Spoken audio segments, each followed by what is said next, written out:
In this video, I'm going to show you how to convert Figma designs to Shopify. So the first step is to go to apps, then go to app settings, and then click on Shopify App Store.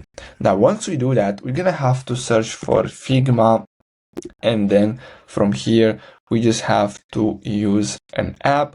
So here, as you can see, we have different ones. Now, what we're going to have to do is simply install this one, which is called Instant AI Page Builder. So make sure to install it.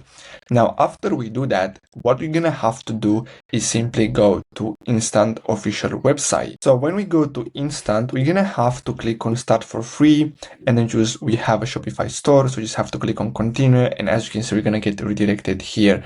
So now we just have to basically go back to Figma. So now what we're going to have to do is simply open up our design in Figma. So I'm going to use this one as an example. And then as you can see, we have different designs.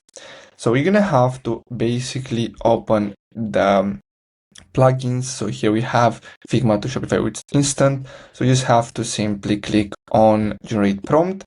So you just have to click on that, and then we just have to wait until this loads up. So now what we're going to have to do next is simply we just have to implement this design from Figma. We just have to click on Open in Instant, and then from here we're gonna get redirected back to Shopify store.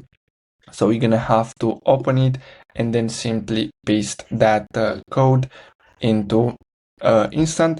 Now I'm getting this rare error, so if you're getting it too, you just have to uninstall it and reinstall it again.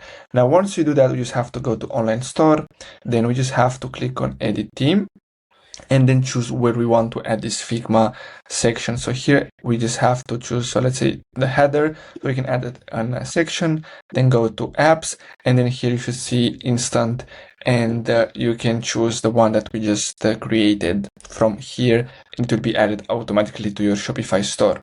So basically that's all for today's video. Make sure to like and subscribe. Thanks for watching.